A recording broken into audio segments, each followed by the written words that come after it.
Hi friends, welcome back to our channel. என்னடா எடுத்தோடனே வீடு இப்படி கிடக்கு அப்படின்னு சொல்லிட்டு பார்க்காதீங்க. இன்றைக்கி வந்து வீடை வந்து சின்னதாக ஒரு மேக் ஒரு மாதிரி பண்ணலாம் அப்படின்னு சொல்லிட்டு தான் எல்லாத்தையும் எடுத்து போட்டிருக்கேன். வீட்டில் சும்மா தான் இருந்தேன். சரி, எந்த வேலையுமே இல்லைன்னு பார்க்கும்போது தான் சரி நம்ம வந்து வீட்டை வந்து கொஞ்சம் மாற்றி வைக்கலாம் அப்படின்னு சொல்லிட்டு கட்டில் வந்து ஏற்கனவே இந்த பக்கத்து பார்த்த மாதிரி கிடஞ்சி. இப்போ வந்து கட்டில் வந்து ஒரு சைடாக ஒதுக்கி போட்டதுக்கப்புறம் பார்த்திங்கன்னா ஸ்பேஸ் வந்து ரொம்பவே ஃப்ரீயாக இருந்துச்சு.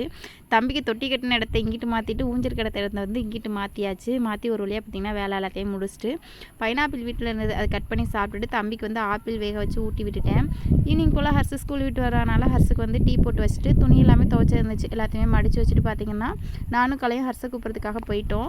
ஹர்ஸ் வந்தோடனே பார்த்திங்கன்னா ஹர்ஸ் வந்து மேகி கேட்டிருந்தான். அதனால் சரி வீட்டில் இருந்தது, அதனால் அதை பண்ணி கொடுத்துர்லாம் அப்படின்னு சொல்லிட்டு அதுதான் ரெடி பண்ணிகிட்டு இருந்தேன். அவர் டீ குடிச்சிட்டு ஒரு பக்கம் விளாண்டுட்டு இருந்தார். அந்த கேப்பில் பார்த்திங்க அப்படின்னா நம்ம கொசுவலை வந்து எடுத்து மடித்து வச்சுருந்தேன். அதனால் அதை போட்டு விட்டுறலாம், ஈவினிங் ஆயிடுச்சு, இப்படி வந்து கொசு வந்து வர ஆரம்பிச்சிடும். அதுக்கு முன்னாடியே போட்டு நம்ம வந்து ஃபுல்லாக கவர் பண்ணி வச்சிட்டோம்னா கொசு அந்தளவுக்கு எதுவுமே இருக்காது அப்படின்னு சொல்லிட்டு அதுதான் விரித்து நான் வந்து எல்லாத்தையும் ஃபைனலாக செட் பண்ணிட்டேன். உள்ளக்கு வந்து போர்வை எல்லாத்தையுமே எடுத்து இந்த போர்வைக்குள்ளே எங்கெல்லாம் நம்ம துணி அதிகமாக வச்சுருக்கோமோ அதுக்குள்ளே தாங்க கொசு வந்து அதிகமாக இருக்குது. அதனால் போர்வை எல்லாத்தையுமே உதறிட்டு அதையுமே உள்ளே எடுத்து போட்டுட்டேன். கோழி எல்லாமே அடைஞ்சிருச்சு. அதனால் கோழி கூட்டை அடைச்சிடலாம் அப்படின்னு சொல்லிட்டு நான் முன்னாடி போனால் பார்த்தீங்கன்னா தேவ் எனக்கு முன்னாடி போய் நிற்கிறேன். அது வழியே பார்த்தீங்கன்னா கோழி கூட எல்லாத்தையுமே அடைச்சிட்டு நம்ம வந்து அடுத்த கட்ட வேலையை வந்து பார்க்கலான்னு சொல்லிட்டு நான் வந்துட்டேன்.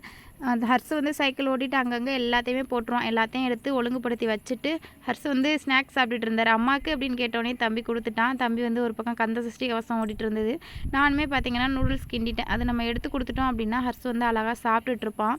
ஹர்ஸ் ஈவினிங் வீட்டில் இருந்தாலே பார்த்தீங்கன்னா வீட்டில் எல்லா விளையாடு ஜாமான் சைக்கிள் எல்லாமே பார்த்தீங்கன்னா அங்கங்கே எல்லாத்தையுமே சிதறடிச்சு போட்டுருவான். ஆனால் விளையாட மாட்டான்.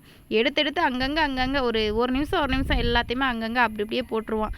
ஃபைனலாக பார்த்தீங்கன்னா தம்பிக்குமே வந்து நூடுல்ஸ் கொடுத்துட்டு அவர் ஒரு பக்கம் சாப்பிட்டுட்டு இருந்தார். கலையை பார்த்தீங்கன்னா நான் ஒரு பக்கம் தூங்க போட்டுட்டேன்.